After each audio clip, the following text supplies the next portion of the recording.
Assalamualaikum warahmatullahi wabarakatuh. Bertemu kembali kita dalam tajuk pengoksidaan dan penurunan. Tajuk subtopik siri kereaktifan logam. Logam di kerak bumi, logam yang lebih reaktif, dia wujud sebagai sebatian dalam biji logam kerana dia lebih cenderung untuk bergabung dengan unsur-unsur lain. Contohnya biji yang kita ada ialah hematit, dalam dia ada ferrum, calcitrit, dalam dia kita akan dapat timah, bauksit, kita akan dapat aluminium. Ini adalah hasil di Kuantan, maksudnya kita akan boleh dapati bauksit di Kuantan, Pahang.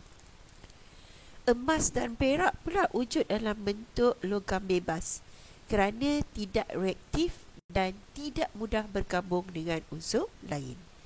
Emas, tu gambar emas dan juga perak. Kereaktifan logam terhadap oksigen, yang kita akan tengok hari ini, di mana kebanyakan logam membentuk oksida logam apabila bertindak balas dengan oksigen. Logam yang berlainan mempunyai kereaktifan yang berbeza apabila bertindak balas dengan oksigen. Kalau dia logam reaktif, seperti kalium, kalsium dan magnesium, akan menyala dengan cepat dan cergas dalam oksigen.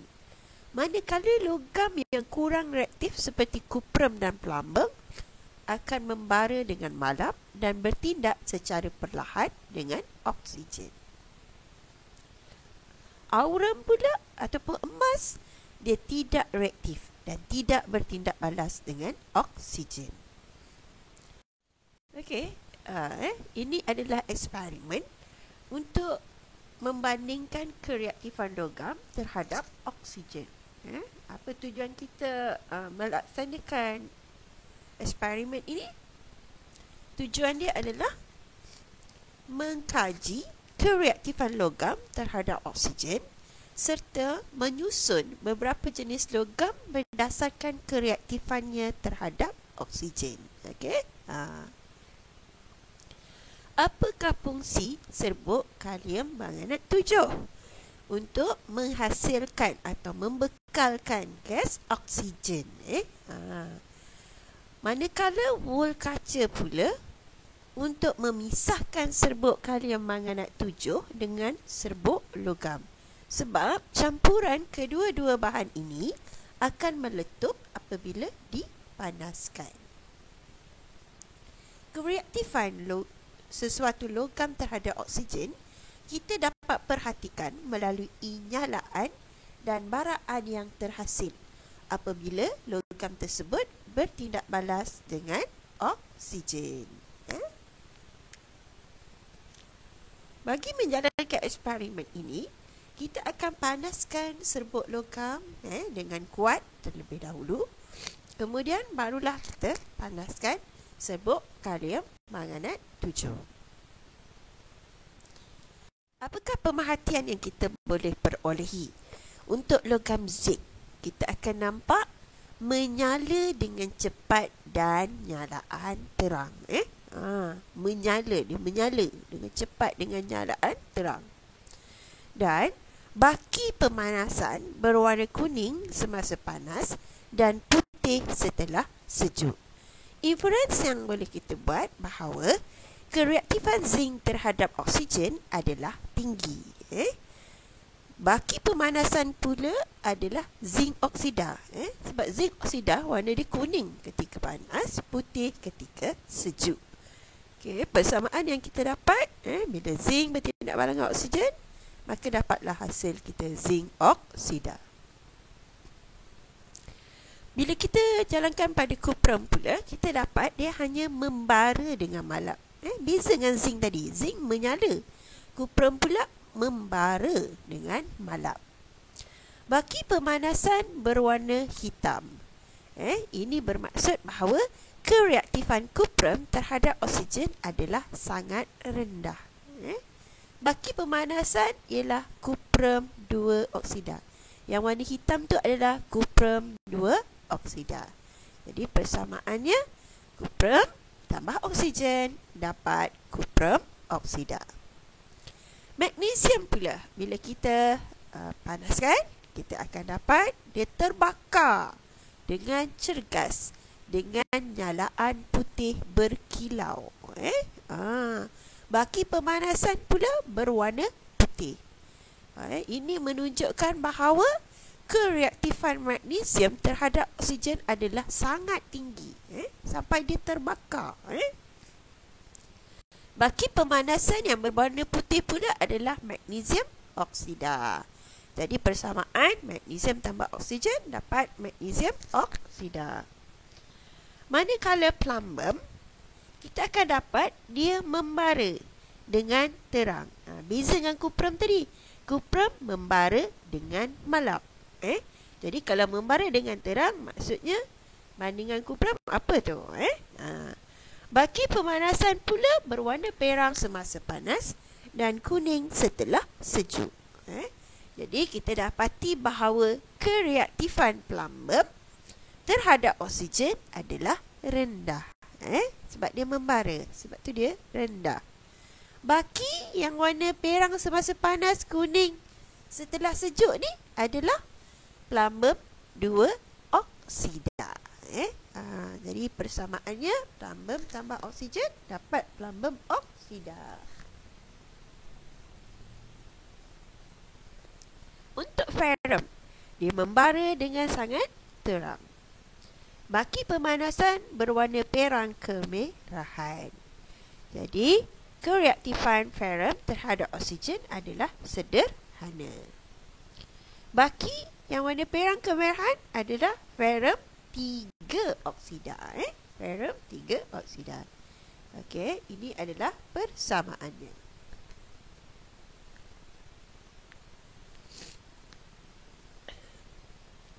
Bila kita nak susun, maksudnya magnesium yang paling tinggi sebab dia terbakar. Yang lain hanya menyala dan membara. Jadi magnesium di atas diikuti dengan zinc sebab zinc menyala. Kemudian baru kita tengok yang membara. Membara malap, membara dengan terang, membara sangat terang. Jadi ferrum terlebih dahulu diikuti dengan plumbum dan akhir sekali kuprum. Jadi susunan ni adalah kalau kita dari bawah ke atas kita baca, maksudnya kereaktifan terhadap oksigen bertambah. Kalau dari atas ke bawah bermaksud kereaktifan terhadap oksigen menurun. Jadi masa jawab soalan, kamu kena hati-hati tengok soalan betul-betul dia nak susunan menaik ataupun menurun. Tindak balas logam terhadap oksigen. Contohnya, magnesium terbakar dalam udara membentuk magnesium oksida. Okey, itu persamaannya. Tindak balas ini, magnesium dengan oksigen, dia melibatkan pemindahan elektron daripada logam magnesium kepada oksigen.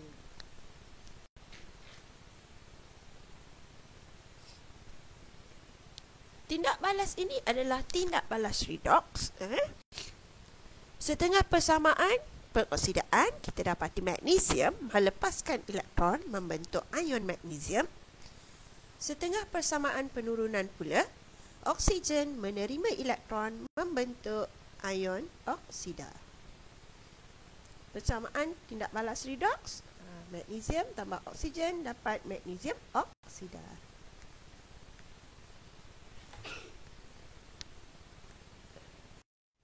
Okey, latihan. Kita ada latihan kat sini.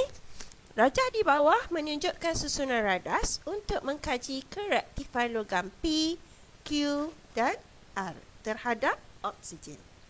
Logam P, Q dan R dipanaskan dengan kuat sebelum pemanasan serbuk kalium klorat. Jadi apakah fungsi kalium klorat di sini? Ya, pandai. Untuk membekalkan atau menghasilkan gas oksigen. Apa fungsi kapas kaca? Pandai. Untuk memisahkan serbuk kalium klorat 5 dengan serbuk logam. Jadi bahan yang boleh menghasilkan oksigen sama ada kalium manganat 7 ataupun kalium klorat 5. Okey, kita lihat pemerhatian yang diberikan. P. Menyala dengan nyalaan yang amat terang. Baki adalah kuning apabila panas dan menjadi putih apabila sejuk. Q. Membara dengan malam. Baki berwarna hitam. Manakala R berbara dengan terang. Baki berwarna perang. Okey, kita lihat susunan. Logam manakah yang lebih reaktif? Okey, pandai. Maksudnya yang lebih reaktif adalah logam P. Sebab dia menyala. Diikuti dengan R. So, logam P paling reaktif. Diikuti dengan R sebab berbara dengan terang. Okay, so R yang kedua reaktif. Dan yang paling kurang reaktif adalah Q. Jadi, kita dapat susunan. Bila menuruni siri kereaktifan, kita akan dapat P, R, Q. Kalau menaik siri kereaktifan, kita akan dapat Q, R, P. Sekiranya diminta kita untuk mencadangkan apakah nama logam P. Jadi, kita akan tengok pada baki. Kuning apabila panas, putih menjadi sejuk. Bermaksud, hasil kita adalah zinc oksida. Yes, pandai. So, maksudnya kita dapat kat sini zinc oksida. So, bila kita dapat zinc oksida, bermaksud P adalah logam zinc. Ya, pandai. Okey. Untuk Q, berbara dengan malam, baki berwarna hitam. Ini bermaksud bahawa hitam, satu je, kuprum oksida. Jadi, bermaksud Q kita adalah kuprum.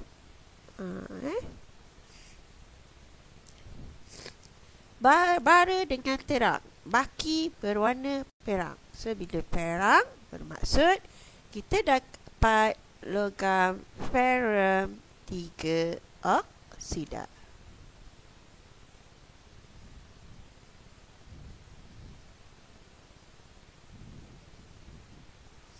Ferrum 3 oksida. Maksud R kita adalah ferrum. Jadi, logam yang kita boleh cadangkan untuk P ialah zinc, Q adalah kuprum dan R adalah ferrum. Jadi, 3 logam ini, cikgu harap kamu boleh hafal warna. Warna baki tu. Zinc oksida, warna kuning ketika panas, putih menjadi sejuk. Kuprum oksida hitam, manakala ferrum 3 oksida berwarna perang. Tambah satu lagi, plumbum oksida yang ada waktu warna ketika panas. Okay, kita teruskan lagi dengan siri kereaktifan logam. Okey, siri kereaktifan logam kita ada kalium, natrium, kalsium, magnesium, aluminium, zinc, ferrum, stannum, plumbum, cuprum, mercury, argentum. Agak beza dengan siri elektrokimia. Sebab siri kereaktifan logam ini disusun mengikut kereaktifannya terhadap oksigen. Jadi, apa maksud siri kereaktifan logam? Siri kereaktifan adalah susunan logam mengikut kereaktifan tindak balasnya dengan oksigen untuk membentuk oksida. Maka, kita dapati bahawa sekiranya logam tersebut lebih tinggi kedudukan logam dalam siri kereaktifan, lagi mudah untuk melepaskan elektron. Jadi, dia adalah ejen penurunan yang kuat. Manakala logam yang lebih rendah kedudukannya dalam siri kereaktifan, sukar untuk melepaskan elektron. Jadi, ia adalah ejen penurunan yang lemah. Masih lagi dalam siri kereaktifan logam terhadap oksigen, logam-logam yang berada di kedudukan atas dalam siri kereaktifan adalah ejen penurunan yang kuat.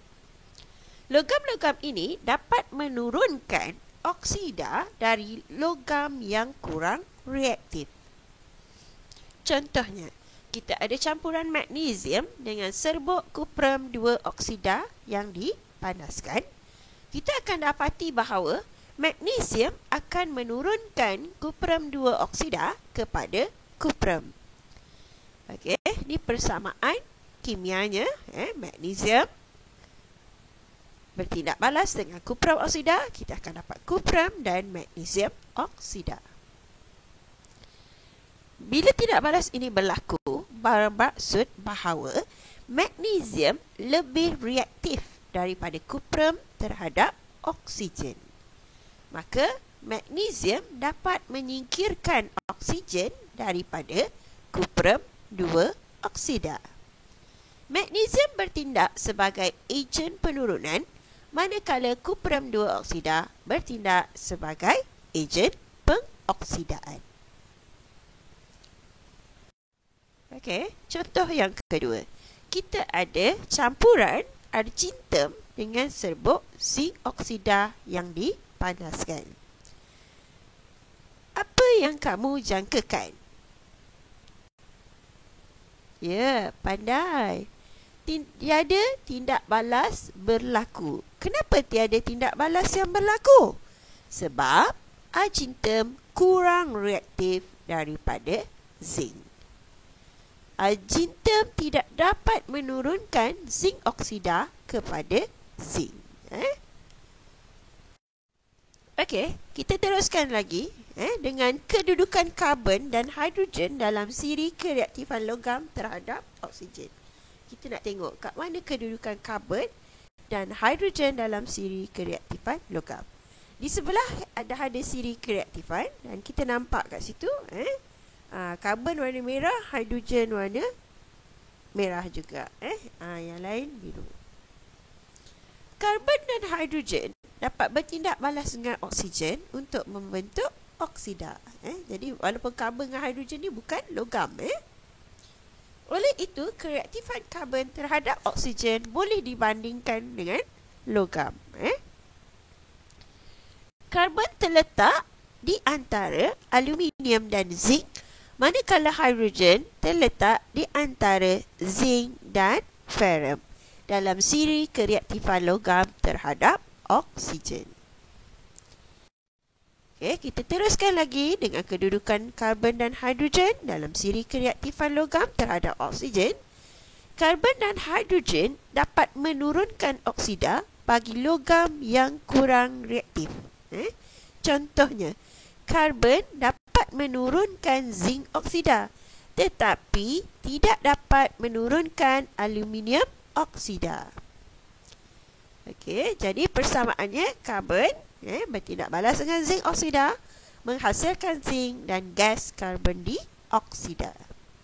Dalam tindak balas ini, karbon bertindak sebagai ejen penurunan kerana karbon dapat menurunkan zinc oksida kepada zinc. Okay. Sebagai latihan, kita ada serbuk karbon dipanaskan dengan kuat bersama dengan oksida logam P, Q dan R dalam satu mangkuk pijak. Jadual di bawah menunjukkan pemerhatian bagi 3 eksperimen untuk menentukan kedudukan karbon dalam siri kereaktifan logam. Okey. Eksperimen dijalankan dalam makmal menggunakan mangkuk pijak, campuran serbuk oksida logam dan karbon dipanaskan.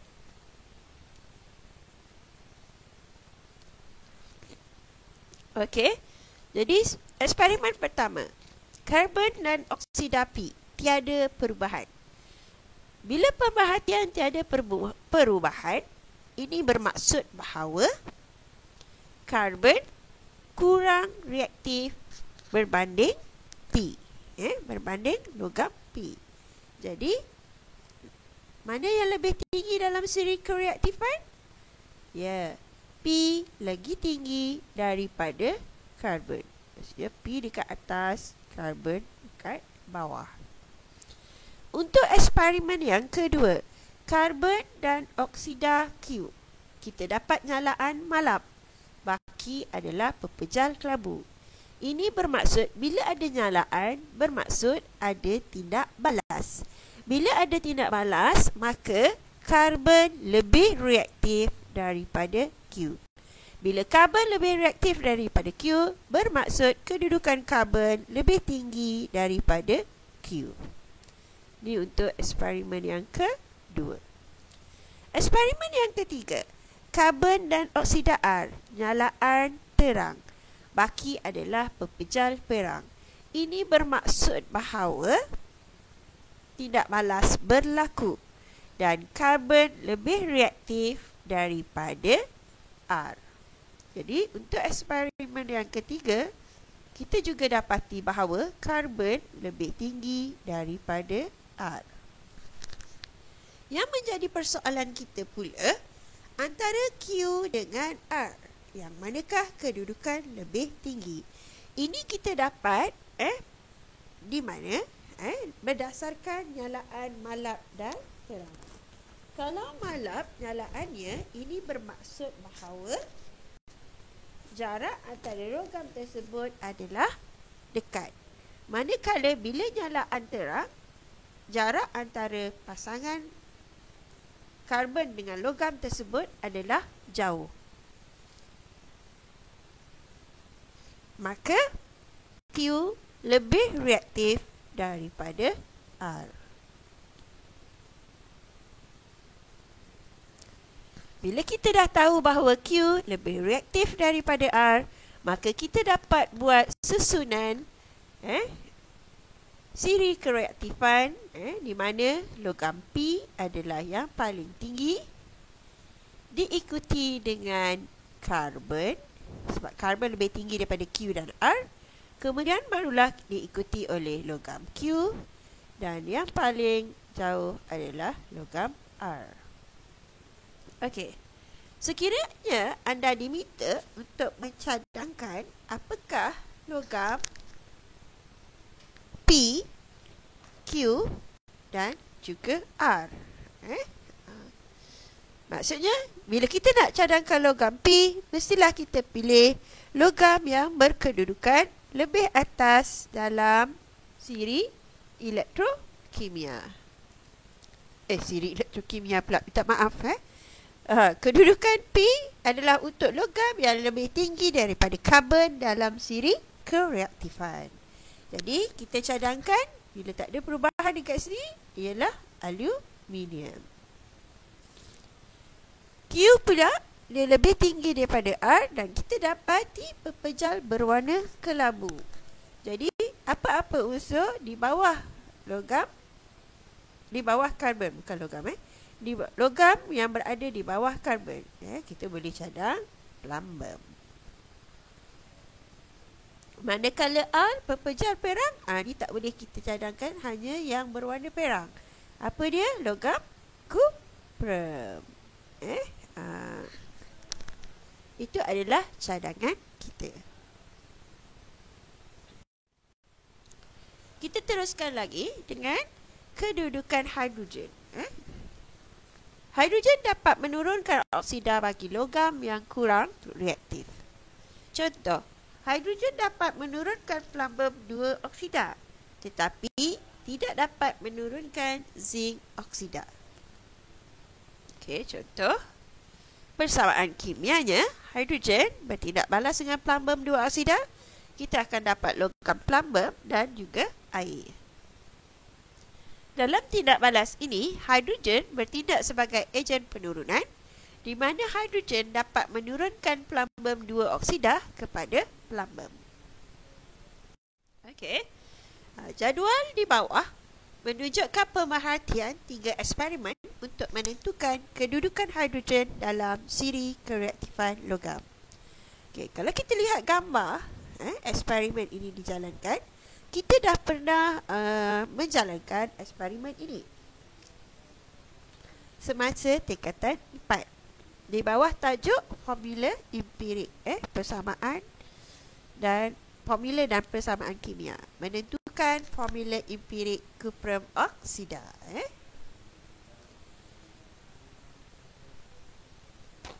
Asid sulfurik bertindak balas dengan zinc untuk menghasilkan gas hidrogen, di mana kuprum 2 sulfat di sini adalah sebagai mangkit. Gas hidrogen yang dihasilkan akan melalui kalsium klorida kontak untuk mengeringkan gas hidrogen. Kemudian barulah gas hidrogen tersebut dialirkan masuk ke dalam tiub pembakaran. Sebelum pemanasan logam oksida, kita kena pastikan bahawa tiub pembakaran tidak ada mengandungi udara dalamnya. Sekiranya hidrogen dan udara bercampur, bila kita panaskan boleh menghasilkan letupan. Kita akan biarkan dalam masa 10 minit ataupun kita kumpulkan gas di lubang pada tiub pembakaran dan kita uji. Sekiranya tiada bunyi pop, bermaksud bahawa hidrogen telah memenuhi tiub pembakaran. Barulah kita panaskan oksida logam. Hidrogen yang berlebihan kita nyalakan untuk mengesan kehadiran hidrogen. Asid sulfurik boleh ditambahkan melalui corong T-cell. Itu corong T-cell nama dia, yang dekat kelalang dasar bulat tu.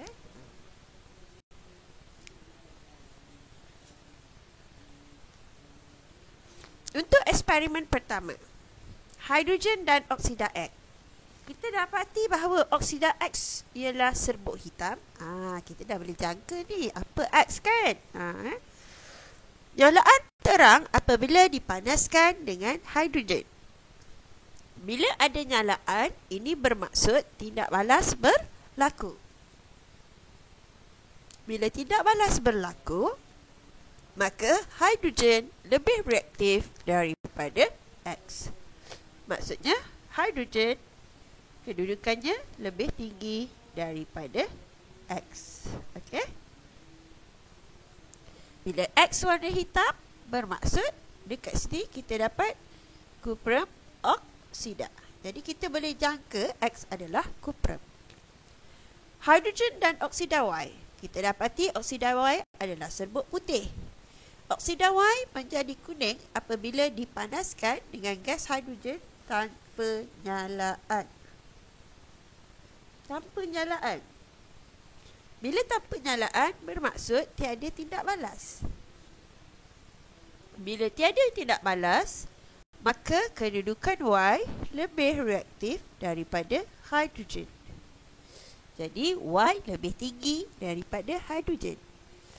Apa oksida yang berwarna putih kemudian menjadi kuning apabila panas?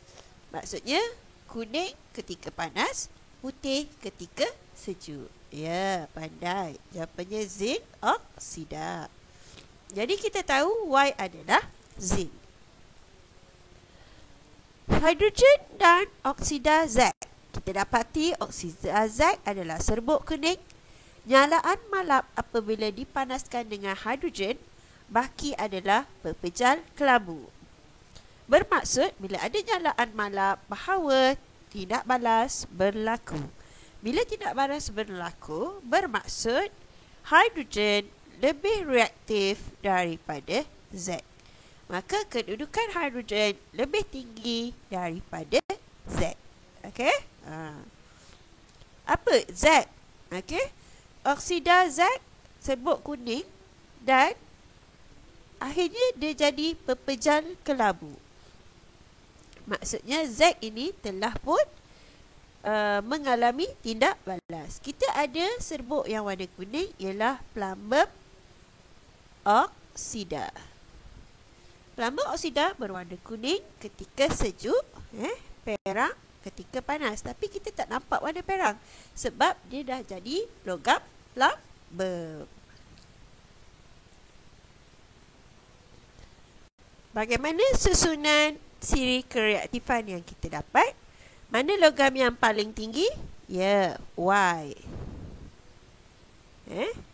Y paling tinggi. Diikuti dengan H. Okay, good. Diikuti dengan hidrogen. Kemudian antara X dan Z, manakah yang lebih tinggi? Kita lihat pada nyalaan terang dan nyalaan malam. Sekiranya nyalaan terang, maksudnya jaraknya lebih jauh. Bila Z nyalaan malam, maksudnya jaraknya dengan H adalah lebih dekat. Maka Z lebih reaktif berbanding dengan X. Okay, kita dapatlah susunan siri kereaktifan. Y diikuti dengan hidrogen, Z dan juga X apabila menuruni siri kereaktifan. Okey, kita teruskan lagi. Logam yang lebih reaktif daripada karbon, dia dapat menurunkan karbon dioksida kepada karbon. Tu gambar rajah kat tepi bagaimana eksperimen itu dijalankan.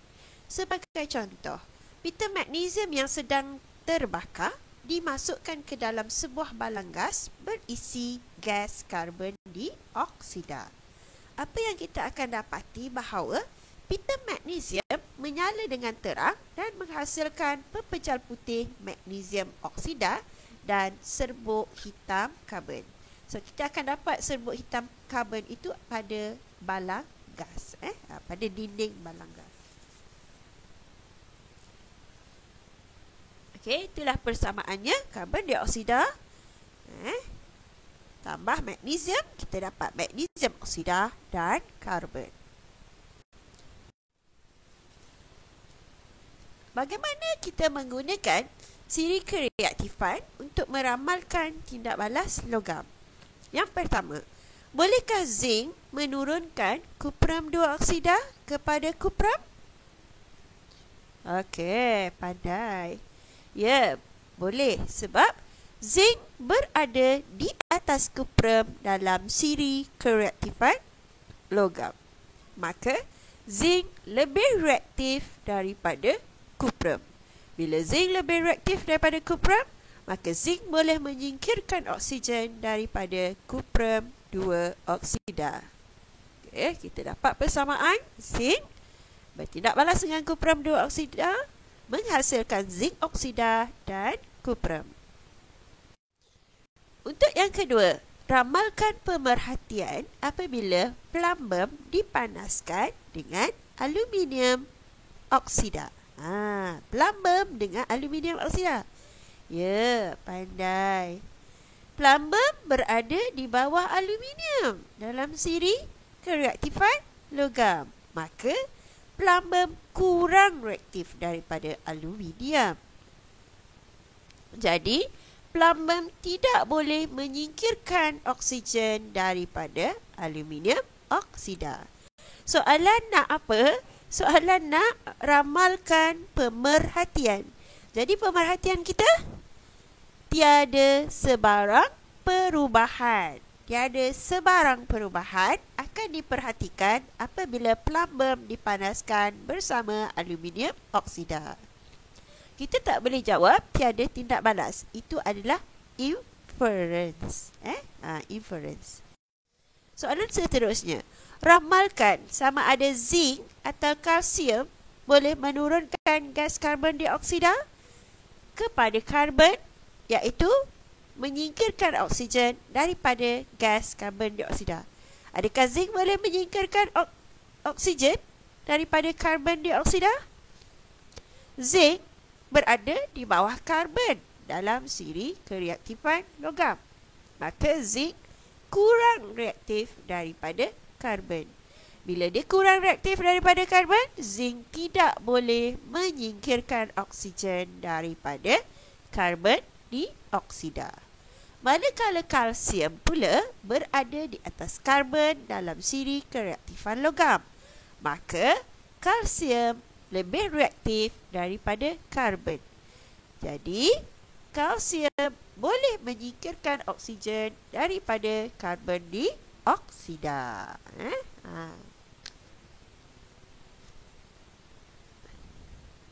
Dapatlah persamaan kalsium bertindak balas dengan karbon dioksida menghasilkan kalsium oksida dan karbon. Maka, kalsium boleh menurunkan gas karbon dioksida kepada karbon. Sebagai latihan, meramalkan tindak balas bagi logam-logam, cikgu harap bagi setiap yang berikut, ramalkan sama ada tindak balas akan berlaku, berikan alasan anda dan cadangkan hasil yang mungkin terbentuk sekiranya ada. Yang pertama, campuran serbuk timah dan magnesium oksida dipanaskan dengan kuat. Yang kedua, serbuk plumbum yang berbara dimasukkan ke dalam balang gas berisi gas karbon dioksida. Yang ketiga, steam dialirkan ke atas logam ferrum yang dipanaskan. Dan yang keempat, campuran serbuk karbon dan kalsium oksida dipanaskan dengan kuat. Okey, sampai di sini sahaja. Selamat membuat latihan.